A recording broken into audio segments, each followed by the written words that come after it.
Coming up next, Sitting at 30 takes you downtown for the weekly luncheon meeting of the City Club of Portland. Live weekly coverage of City Club is made possible in part by TCI and is produced through the facilities of Portland Cable Access. Now we join the City Club for this week's program.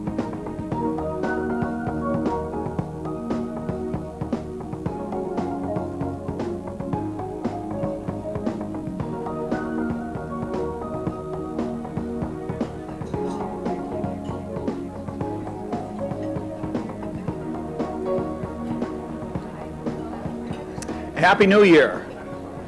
Happy New Year. Okay, there we go. I like the way Okeemer Christian Dark did that a few weeks ago. Welcome to the City Club. I'm Pete Heuser, your president. Today our program is on the state of the economy. We've got a panel of experts. We've got Paul Warner, Bill Conerly, Loren Wyss, and our own Dan Goldy. We thank our corporate sponsors for making this program possible: Providence Health Systems, Portland General Electric, and Wells Fargo Bank. They continue their support from last year, and we certainly appreciate that. We have a new member in the audience today, Ron Massey. Ron is an account executive with K103. Ron, would you stand, please? Welcome to the City Club, Ron. I'm sorry to have to announce that 2 of our 50-year members passed away during the holidays. Peter Opton was a longtime Portland insurance broker and is a loyal supporter of club activities. Recently, he was advising us on the establishment of our planned giving program. John Hervin was also a 50-year member of the City Club. You may recall that John established Blue Mountain Pet Food Company. Our thoughts and warm wishes go to their families and friends. Next week, on Friday, January 15th, we'll hear Ben Canada's first address to the City Club. Ben, as you know, is superintendent of Portland Public Schools. That will be here at the Multnomah Club.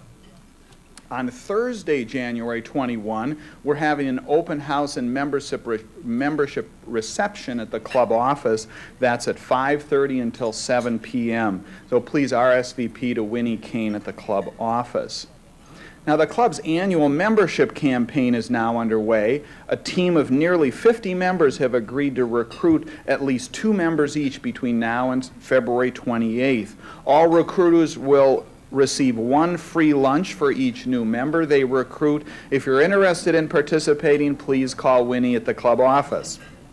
Now, at the conclusion of the panel discussion today, we'll take questions from City Club members in the audience, so please have your questions ready. Dan Goldy is our board host and moderator today. Dan will introduce the panelists. Dan is the club's treasurer and has been a consulting economist in Portland for a number of years. From 1976 until 79, he was the director of the Oregon Department of Economic Development, but Dan has a long and storied career in domestic and international economics. He served an active role in the administration of the Marshall Plan in Europe following World War II. Later, he served the White House under both Presidents Kennedy and Johnson. Under President Johnson, he was an executive director for a cabinet committee dealing with international economics. But you'll have to corner Dan to hear more about that. Dan, would you please introduce the panelists? You bet.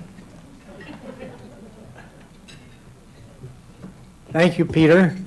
I'm going to introduce the panelists not in the order in which they're sitting here, but in which they will be speaking. And first, let me introduce Bill Conerly. Bill is president of Conerly Whelan Inc., and that company, Conerly Whelan, manages stock and bond portfolios for individuals, pension funds, and charitable foundations. I'm sure he would like me to insert his telephone number at this point, but no advertising is allowed. By his own admission, Bill is one of the best-known economists and observers of business in the Northwest. His views have been quoted, and this is true, in Fortune, the Wall Street Journal, and local newspapers across the Northwest. Bill's career included 8 years with First Interstate Bank as senior vice president and economist.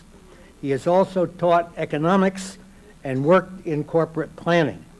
He earned his PhD in economics from Duke University. Bill is chairman of the board of Cascade Policy Institute, and is a member of Governor Kitzhaber's Council of Economic Advisors. When Bill finally gets this lectern, he is going to provide a forecast of the national economy in 1999. We have the roles outlined and assigned here so that there'll be a minimum, hopefully, of duplication. Now, next will come Paul Warner. Notice these are all to the left of me, these people. That doesn't say anything about their ideological situation in relation to myself. Paul is the state economist for Oregon. He directs the Office of Economic Analysis, which is in the Department of Administrative Services. The office is responsible for developing and disseminating quarterly state economic and demographic forecasts, projecting general fund and lottery revenue. The forecasts are used, as you know, for both the governor's budget and the legislatively approved budget.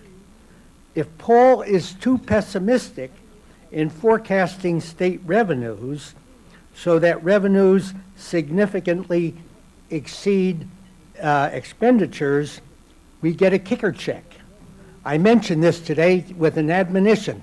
Don't lobby them.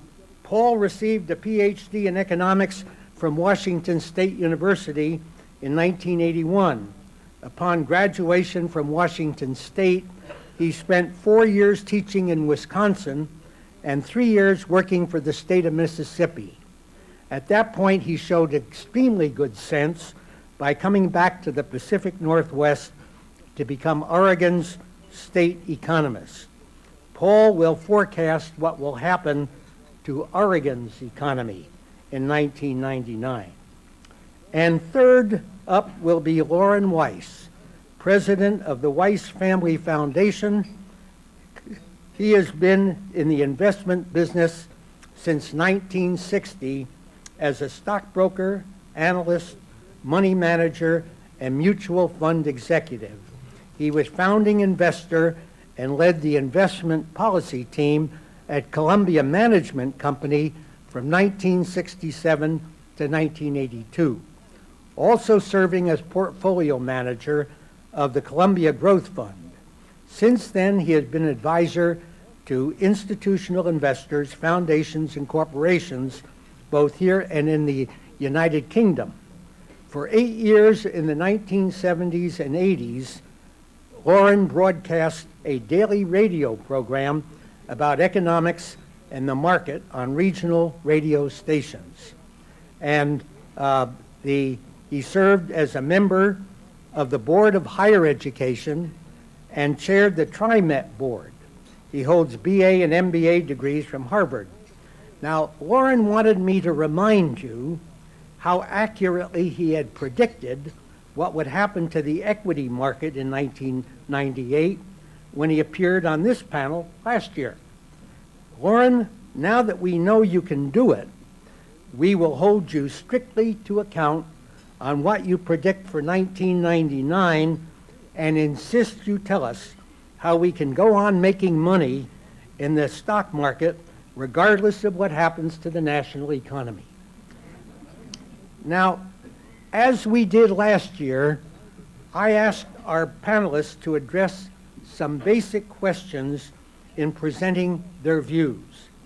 The questions may sound familiar to you, those of you who were here last year, but as the professor explained to his students who are about to take their final exams, the questions may be the same, it's only the answers that change.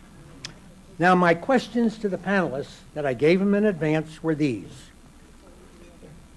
First, in 1999, are we heading for a slowdown, which is the consensus forecast of most economists in the country, a recession, or heaven forbid, a deflation?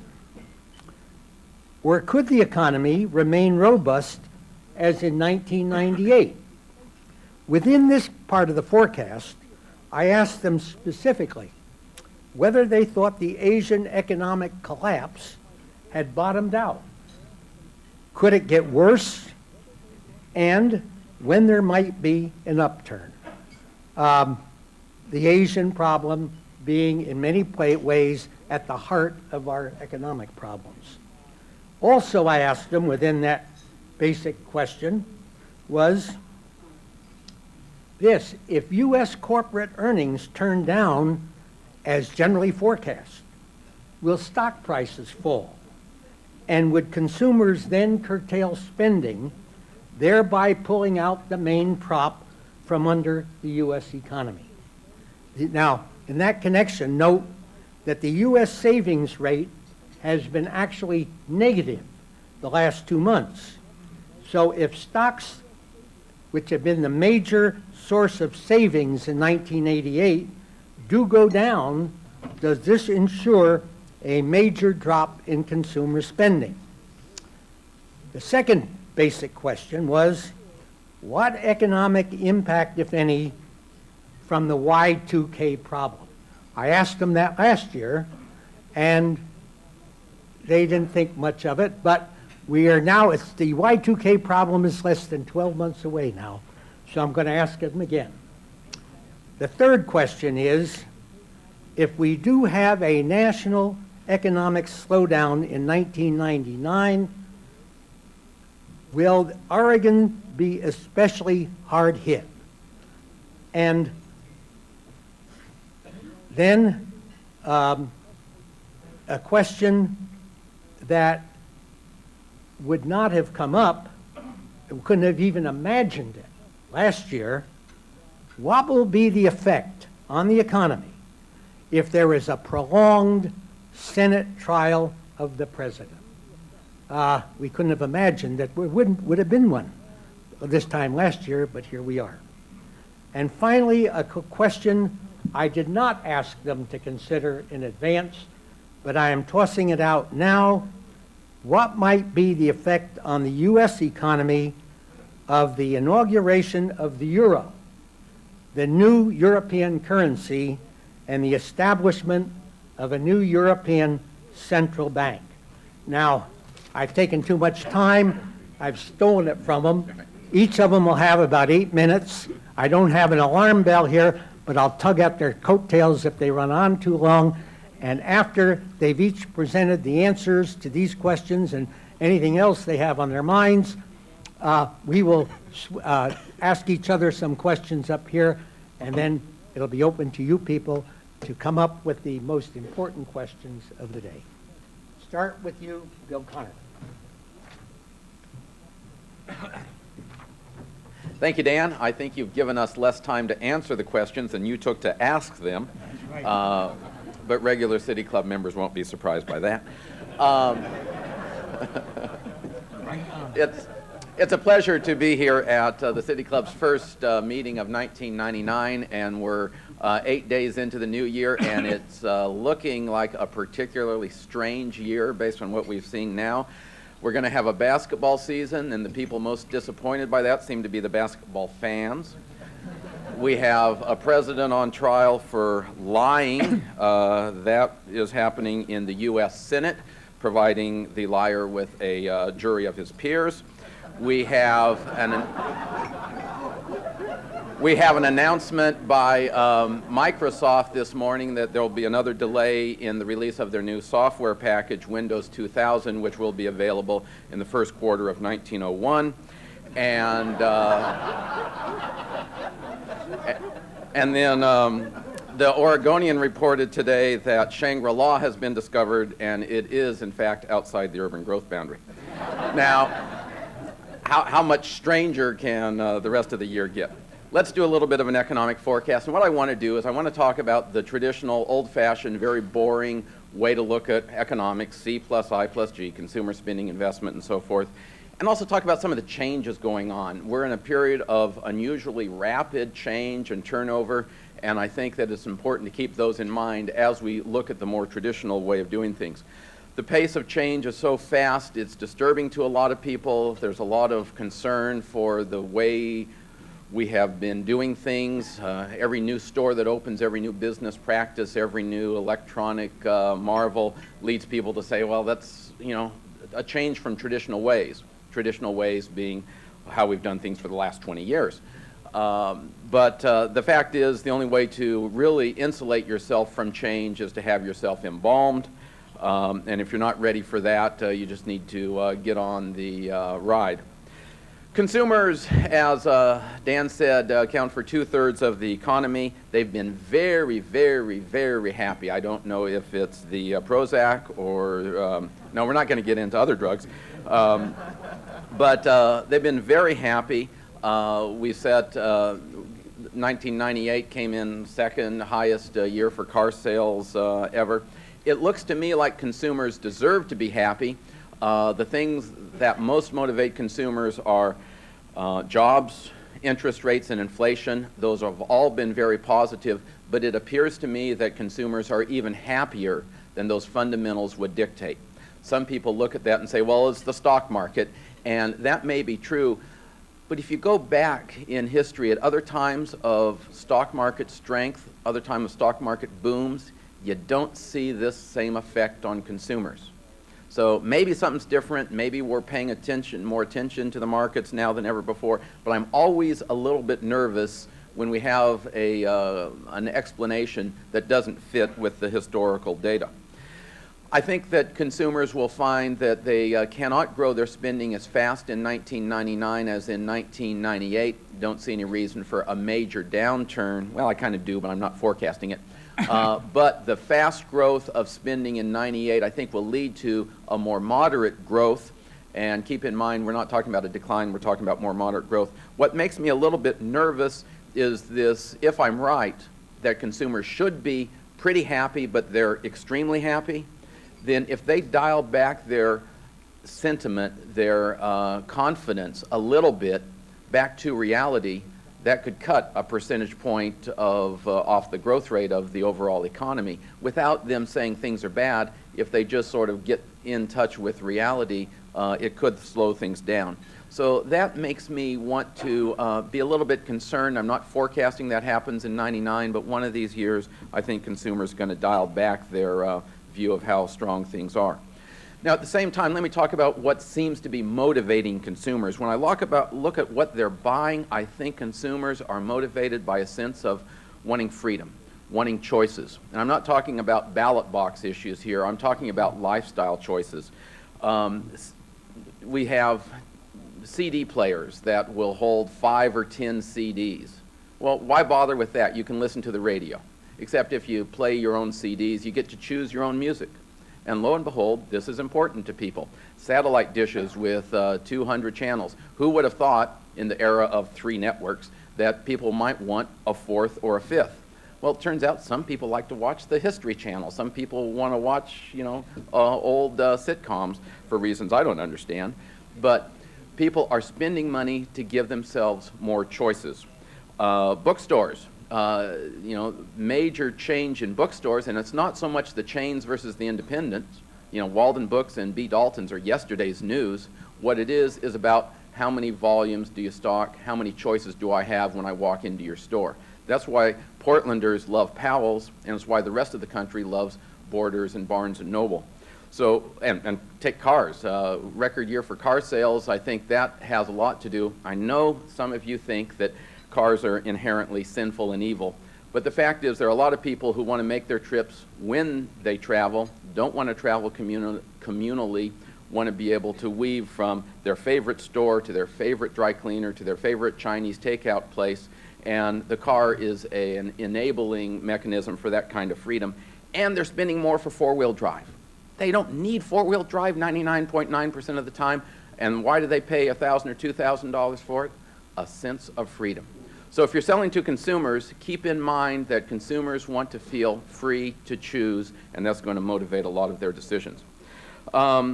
Investment spending by business. It's a smaller part of the national economy, but it's very important to Portland because of our high-tech center. That has been strong, and as we look at the fundamentals, we look at our factories running at capacity. Well, many of them are, not in energy or basic materials, but many of them are. Is the financing of equipment fairly cheap? Yeah, interest rates are down, and well, for some companies, and the stock market is high. That makes financing cheap. The Y2K problem has led to a lot of investment in new software and new hardware. Any of you who have installed a game on your kid's computer and found that you need to spend $200 on a sound card know that new software often entails new hardware, and that has kept things strong. None of this, though, should make 1999 quite as strong as 1998. However, this rapid pace of change that I mentioned is going to help prop up business capital spending. Remember Jansen Beach Mall or Tanzaborn? Those were raised in order, R-A-Z, to have the new big box kinds of stores. Whenever you change business, you're causing some needed capital investments. You know, we have a revolution in analysis of customer profitability and marketing, leading to a lot of computers. We have smaller revolutions going on in various niches. If you use a battery-driven forklift in your business, there are new electronic controllers and chargers which will really pay for themselves in a short order. We have transgenic poultry, where they're taking genes from one breed of poultry and putting them in another to get more of something or the other. All of these changes, and every niche you go into is having tremendously rapid changes, and all of those lead to a need for more capital spending. So that's a prop. I just caution you that capital spending is inherently very volatile. And that means that we need to stick in our back pocket some concern about the possibility of a downturn. And I encourage businesses to have a little recession contingency planning going on. And I would say Oregon is going to be more susceptible to a downturn, an overall downturn, if we get a drop in capital spending. Exports. Exports have been a declining part of our GDP numbers since Asia had trouble. I think Asia has found a bottom, but the shape of the decline and recovery of Asia will not look like a martini glass. I hope you can relate to this. It's not going to look like this. It's going to look like a saucer. And I think we're in the bottom part, and I think we have another 9 to 12 months before we turn up, though there are some positive signs in certain areas. In terms of change, the world is becoming more competitive. Countries are becoming more competitive. The euro plus the other common market factors in Europe make those countries need to be more competitive. And what has happened in Asia, I think, has taught a lot of countries that they are not totally isolated and they cannot dictate their own terms. They have to compete on a worldwide basis. If all of this makes sense, then we'll see moderate economic growth, a little bit less than average, less cushion than normal, not a recession, but I always get nervous when I don't have a lot of cushion because we're full of unforeseen events, and I think that the way you get recessions is you go into a period with relatively little cushion and then an unforeseen event knocks you down. So it's not going to be such a bad year, probably, that businesses can't make profits and people can't improve their economic well-being. But the economy in 1999 is not going to bail you out of any stupid mistakes.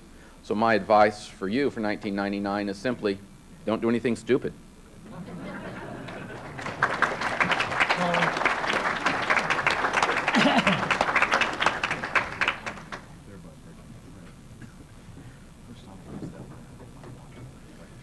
I'm assuming that Bill's advice applies to the legislature who's just come to town, and they will heed that.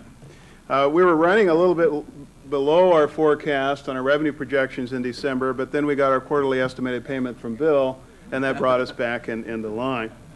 On the year 2000 problem, and Dan had asked this last year, and we run that through our computer model, and what we found is that there will be a boom in the buggy whip industry next year. So we're checking those results to make sure those are right. I'd like to talk about the Oregon economy, and of course the things that Bill has talked about the last 8 minutes are very relevant to Oregon.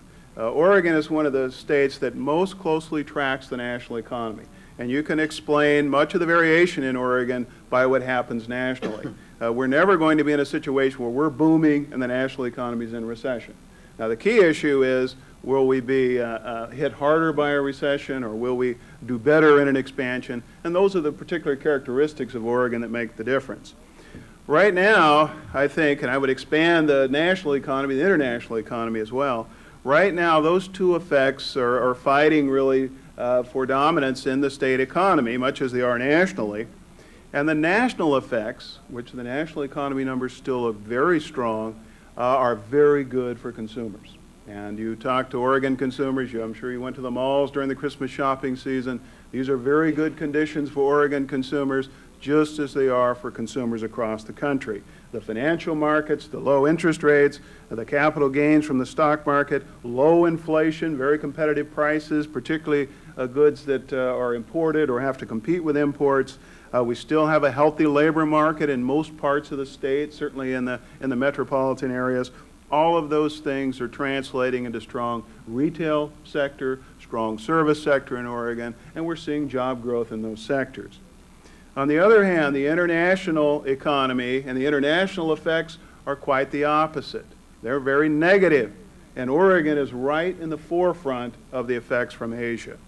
We're seeing that particularly in terms of our agriculture and in terms of our manufacturing, including high technology, which has really been the driver in Oregon's economy throughout most of the 1990s.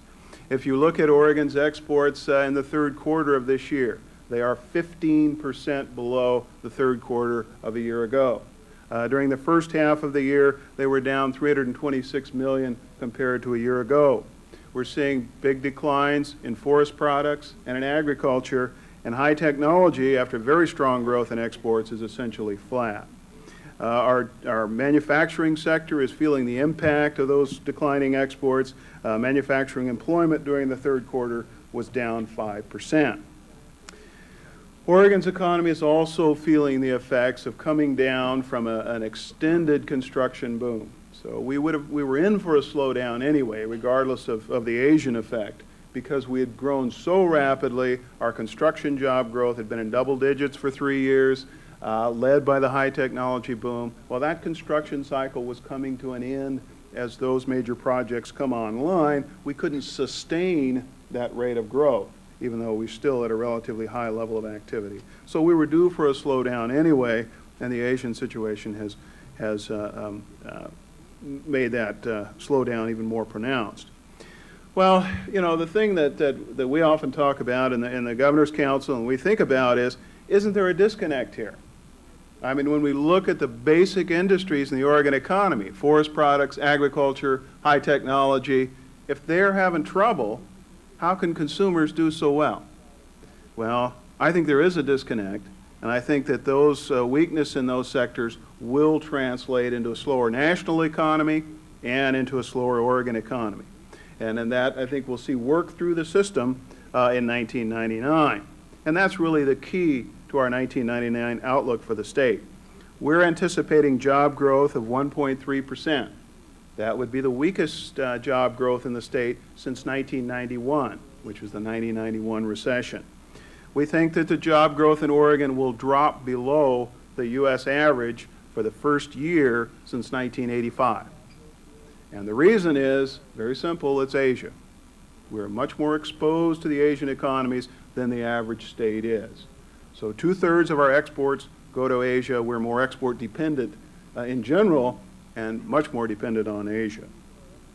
We're anticipating job declines in our major manufacturing sectors, lumber and wood products. We're expecting job losses of 4.3%. In electronics, we're expecting a job loss of 4.6%. So the first decline in electronics since 1991. Well, then you can turn that question around on the other side and say, well, this sounds pretty gloomy. What's going to keep things going? Well, we do not anticipate a recession at the national level. And the key reason for that assumption, and extremely important for Oregon, and the biggest difference between now and in the early 1980s when the economy slumped so badly, is the interest rate environment. We have not had a recession in the post-war period that was not preceded by a run-up in interest rates. Oregon is sensitive to interest rate conditions. Bill mentioned our capital goods industries. We think that's going to cushion the economy, keep Oregon's economy from declining, and prevent a recession from developing nationally. Another positive for the state is California was much later than the rest of the nation in terms of rebounding from the early 90s recession. Their construction cycle really didn't get started until about the last 18 months. That's a very important export market for Oregon. We talk about exports to Asia and the rest of the world. Still, our #1 export market is California. And they're doing pretty well, and they're actually growing faster than the U.S. as a whole. We anticipate that the year 2000 Y2K issue notwithstanding, we think there will be a rebound in the Oregon economy in the year 2000. And the reasons for that are, first of all, we think the high-tech sector is going to work off its excess capacity. There was just simply too much investment, too much capacity expansion compared to demand. But demand is growing. And so that demand is going to catch up. And I think we're going to see another round of high-tech investment in Oregon. Not of the magnitude of the mid-90s, but still an important source of growth. We think that the Asia will recover. Bill mentioned starting to see some positive signs, probably the second half of '99. The dollar is weakening. We think that'll continue, and Oregon's well positioned to increase its exports when Asia begins to recover. We also think some higher commodity prices are on the way, and that will help our agriculture sector, particularly our wheat producers that have really struggled in eastern Oregon because of low prices. Finally, we think that the long-term situation in Oregon remains basically the same. We think it's positive. The state has some good fundamentals in terms of its location.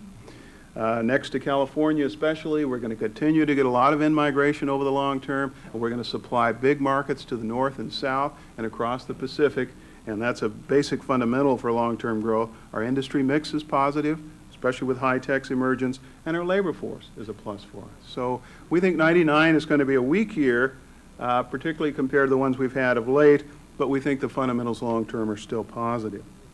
The biggest risk we see is the national recession, and Oregon would certainly go down with the national economy. I do think the magnitude of that depends very much on the source of the recession. One possible source would be particularly weakness in Latin America. And if we see sharper recessions in Latin America, we're not as exposed there as we are to Asia. Anything associated with Asia is going to hit us harder.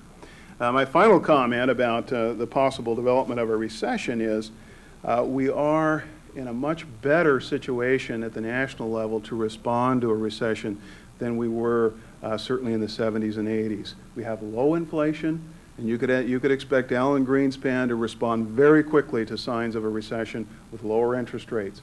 The other thing that many people thought would never happen is we've got a federal government, a federal budget in surplus.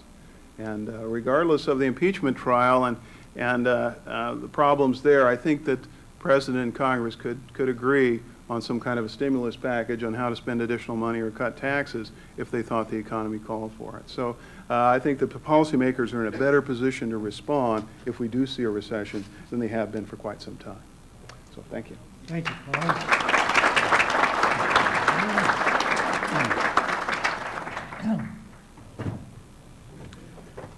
I'm going to rely upon my colleagues who both have PhDs for the numbers as a backdrop for a market forecast.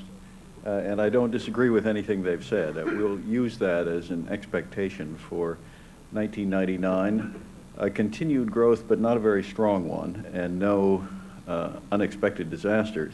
I have to take Dan to task for his hearing. His hearing must be going, because I did not tell him to remind you what I said last year. I reminded him to refer to my comments last year, only the good side, because I think there were more inaccuracies. I did say that I thought that the market would probably be up at the beginning, would go down in the middle, and would go up at the end. Kind of like a snake. It did that, but any greater accuracy than that is accidental. I also think that I said that it would be a year in which bigger would be better. And that's certainly been the best way to describe 1998's results, in which the big NASDAQ stocks led that market up nearly 40%, while the Dow was up 16.5%, and the so-called Russell 2000, which is an index of small stocks, was actually down 6% the day before the last day of the year, and the last day of the year it made up half of that. It ended up down 3% on the year. But the smaller stocks stayed down and have not rallied very much since then. This was just a continuation of some trends that had been established the last few years, which finally had caused me last year in front of you all for the first time to drop my Jeremiah attitude. I think most of us who have been market pundits and been investing for the last 40 years had been shaking our fists at the sky saying that this was not different from past markets, that the fundamentals were too high for the market to go any further, and therefore we would expect that instead of just a reaction, the market had disaster lying ahead of us. We've been saying that for a long time now, and the market has tripled since 1992, and actually it is up 19 times from its level in 1960 when I first started in this business. So any time that you end up being a Jeremiah for very long, you're probably going to be pretty wrong. I think we finally realized that there were a lot of differences in this economy and this society that had translated themselves into the environment for the market. So that just as we are as different from our parents as our children are from us, there were things that we had to put into place before we began to project how much stocks should sell for. And as I outlined for you last year, by far the most important thing, besides general prosperity, that has come into this marketplace in the last decade is the creation of 401k retirement plans. And I hope most of you have those. You can put as much as $10,000 a year into these self-directed plans. And this generation of high earners, realizing that both the size and the reliability of the government retirement plans was going to be inadequate, has been chunking money into their 401k plans at something like $1 billion a day for the last 18 months. And that money has to go somewhere. When you have low returns from real estate and low returns from the bond market, most of that money has flowed into the stock market. It can stay in money market funds for a while, and in fact, during 1998, more of that money from 401ks resided in money market funds than came into the stock market. But it's always waiting. It's always there anticipating a chance to earn more than that 4.5% or 5% that it might make in money market funds. And you can see what happened after the market did drop its expected or its foretold 20% in October.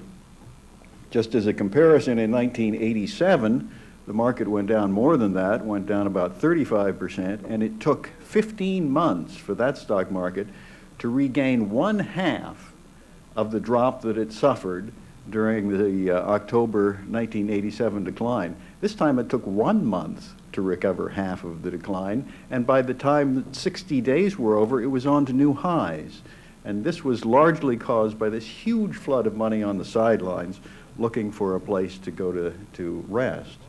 So I think that the lesson here is that there are so many people who have gotten interested in stocks as a long-term investment to settle their retirement needs, that we have to assume that the stock market has a supply-demand situation far different than anything that we've gone through over the last 40 years, that there will be a continuous tendency for stocks to sell at higher price earnings multiples, and that the old ratios based upon things like price and dividends and return on book and return on equity are going to be far less important because the average investor cares nothing about those things. They just care about the long-term trend in the market. That all sounds extremely dangerous, but the real danger during 1998 was in believing otherwise. And there was more support that came along. For once, God seemed to be on our side if you define God as Alan Greenspan, and our side as being long equities. Because in the midst of the decline in August, even though the economy was sailing along, GDP was up about 3.5% in the third quarter and up about close to that, maybe 4% in the fourth quarter, no real need for a good, strong, traditional monetarist to reduce interest rates.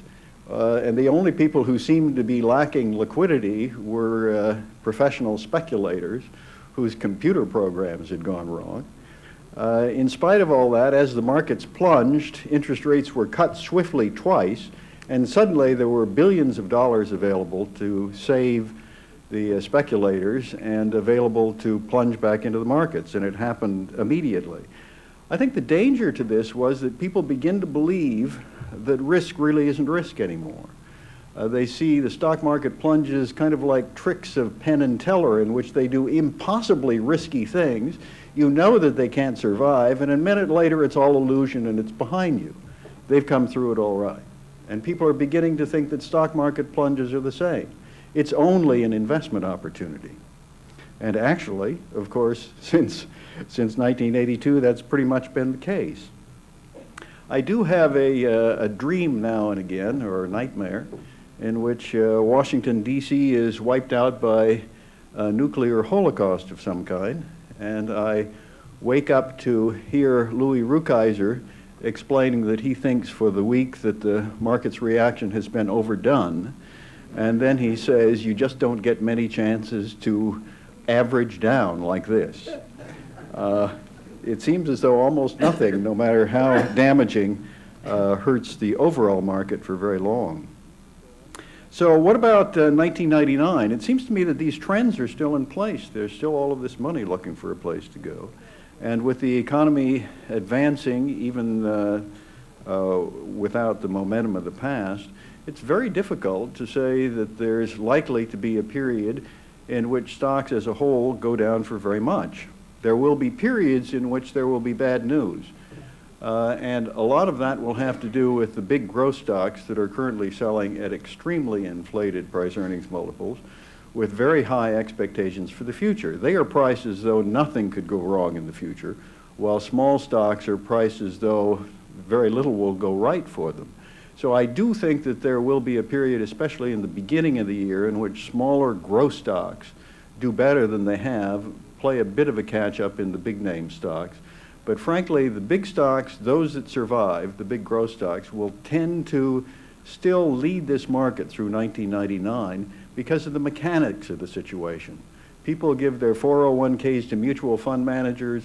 The mutual fund managers are not able to be cognizant of the returns and the business expectations of many companies, so they have to buy those stocks in which they can invest huge sums.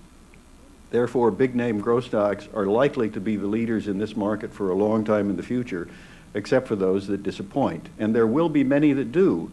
In fact, out of the whole large cap network, only 7% of those large cap stocks are growth stocks for as long as 10 years, and only 1.3% of those big cap growth companies, or big cap companies, are growth stocks for 20 years. So obviously each year there is huge attrition in that list of stocks that qualify as growth, and when they no longer qualify, they'll take them out and shoot them just to perpetuate the breed. That's always been done in the past.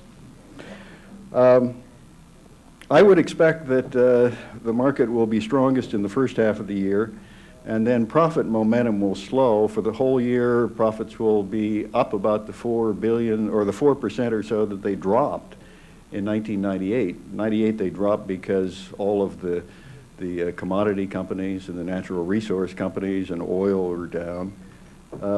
And then I would expect that for the second half of the year, we'll have good periods and down periods, but probably nothing like the reaction that we saw during 1998. When other time in our history have we had the impeachment of a president, the meltdown of many of the foreign economies, and the possibilities of some major financial institutions collapsing? And for that, we got a 20% reaction, of which we have had 15 over the past 20 years. It just takes something more than that to get the market down that much, and 1999 will probably not include it. Finally, I'd say that there have been 4 great markets since I've been in the business, and each had some sacred beliefs. There was the great bull market that ended with a crash in 1962, and a bear market that died in 1982 very quietly. And even those defining factors turned out not to be permanent, just as all of these things that I'm telling you about the current market look as though they will go on forever. There will be reactions on the hesitations on the path even this year, and eventually the market will get so overpriced based upon investing in big name stocks that something else will go along. But between that time and this, including all of 1999, I think there will be even more outlandish valuations based on the old rules, almost more than these old alumni can believe. Thank you.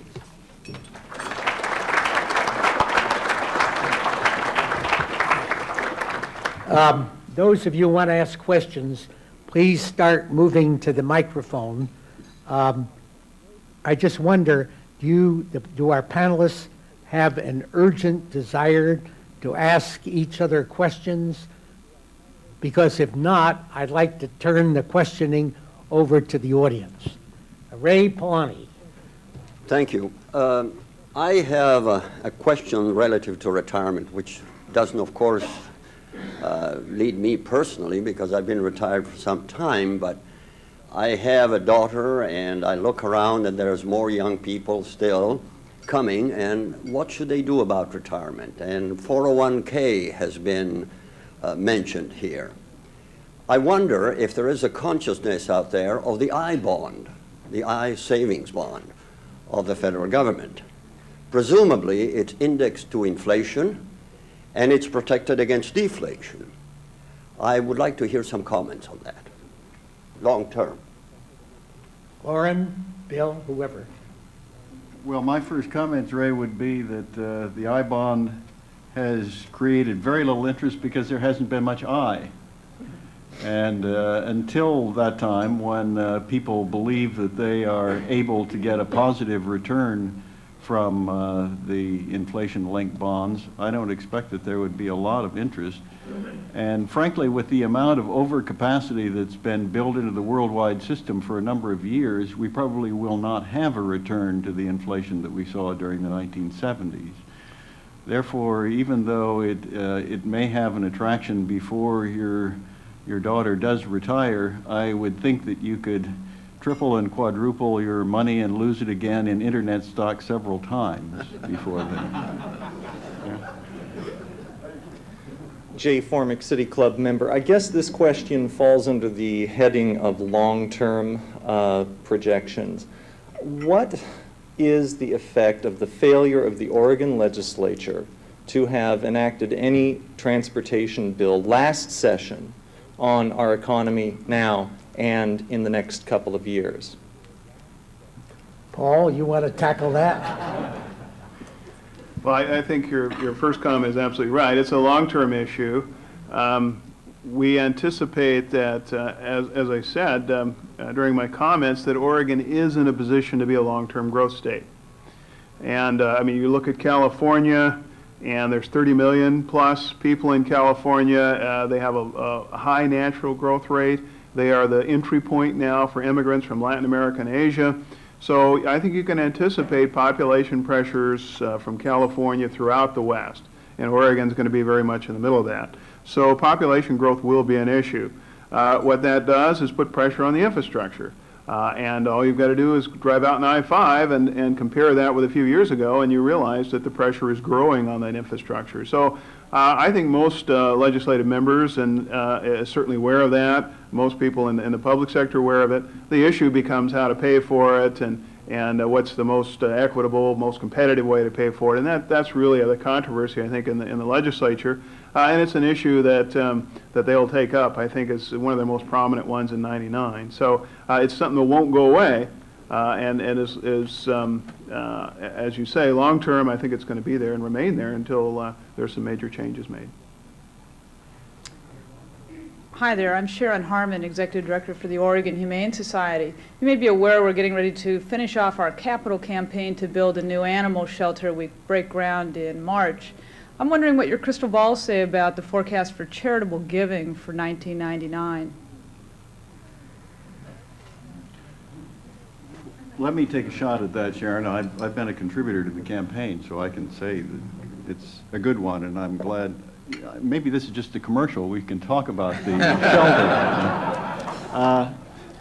I think there's a disconnect between the amount of money that has been made by the upper levels of income earners, not only in this state, but throughout the country, that is creating considerable discussion.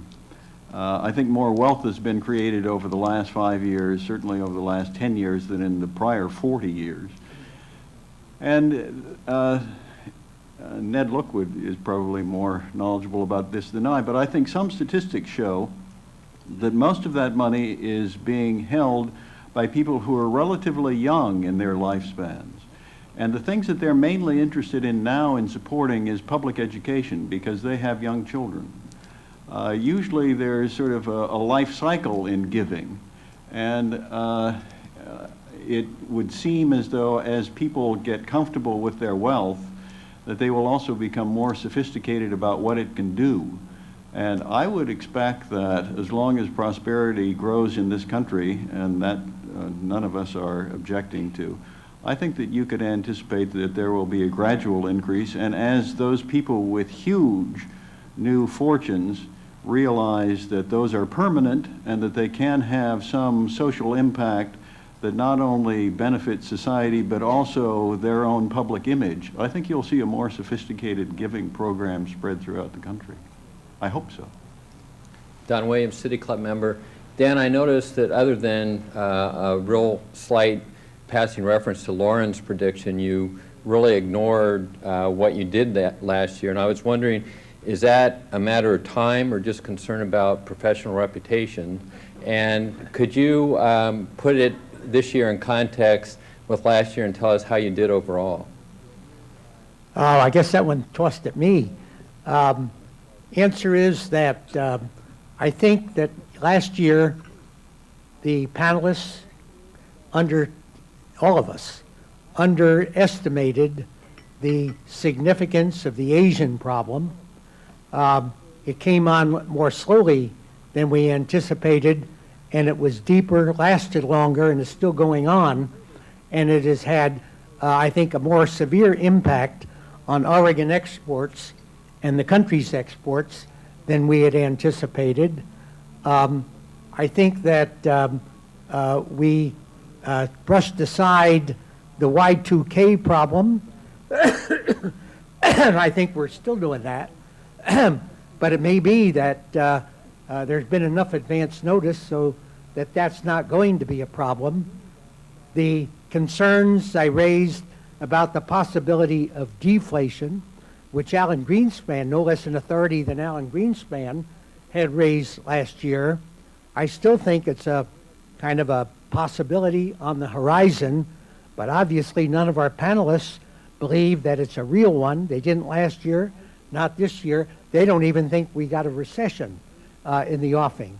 And I don't think that, I think they were right on in terms of the fact that the economy was going to do pretty well in '98, and it did.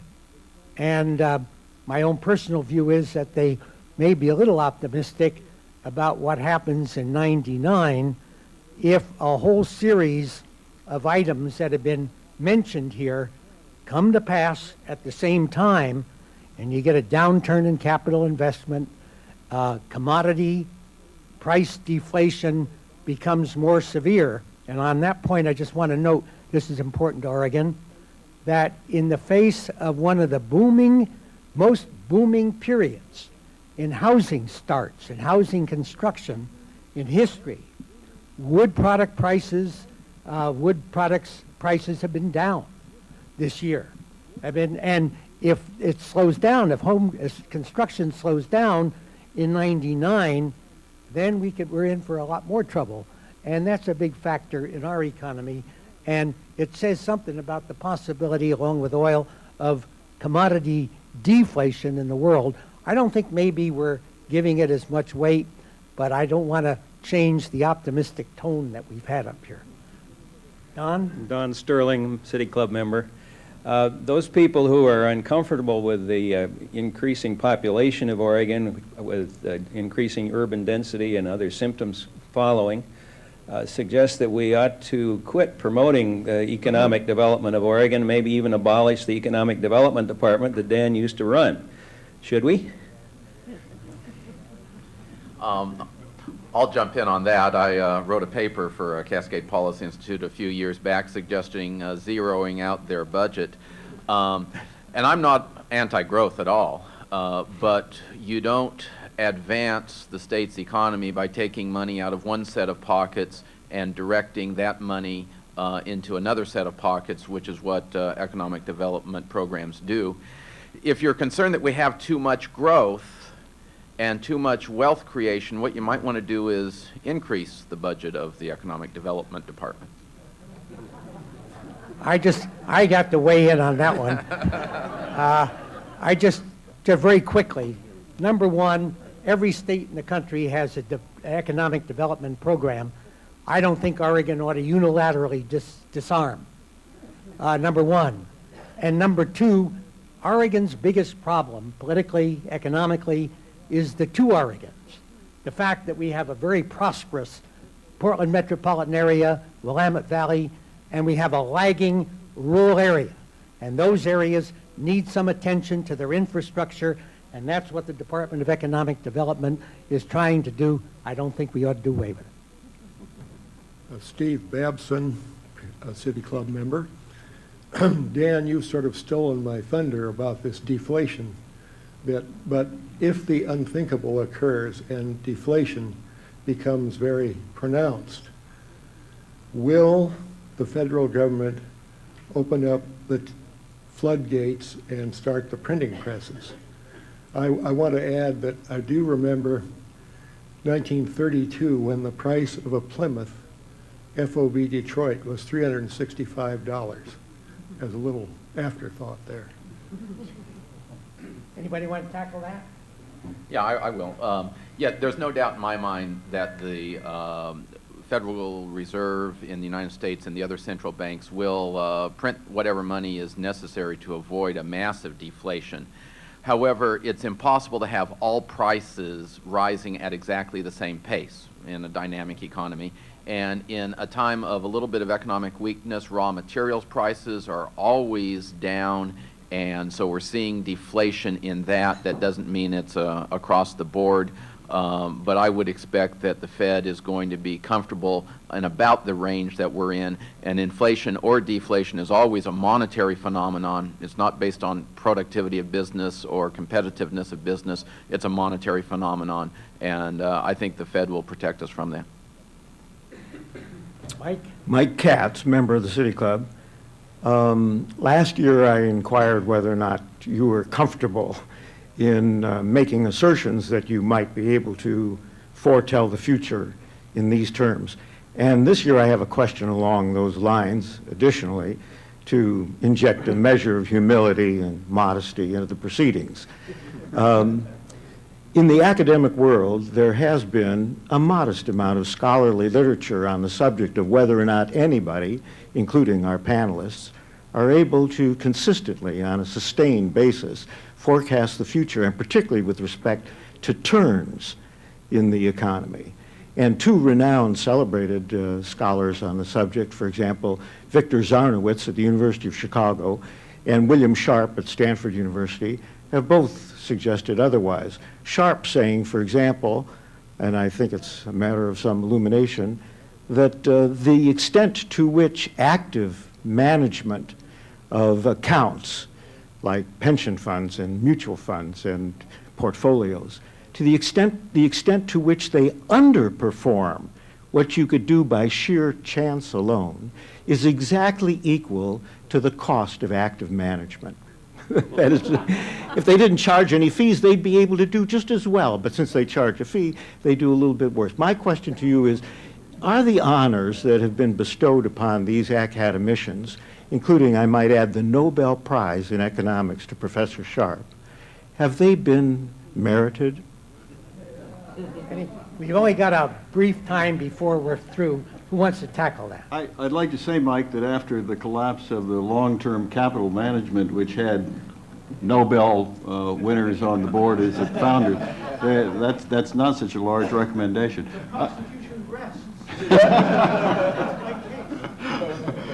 I think that what you're really saying is that you'd like to have a different program a year from now instead of prognostication. Well, with that, I've got to obey the time limits and thank our panelists for their excellent service with one admonition. Anybody who has the courage to make his living by gazing into the crystal ball and making prognostications is bound to wind up eating ground glass. Thank you very much, panelists.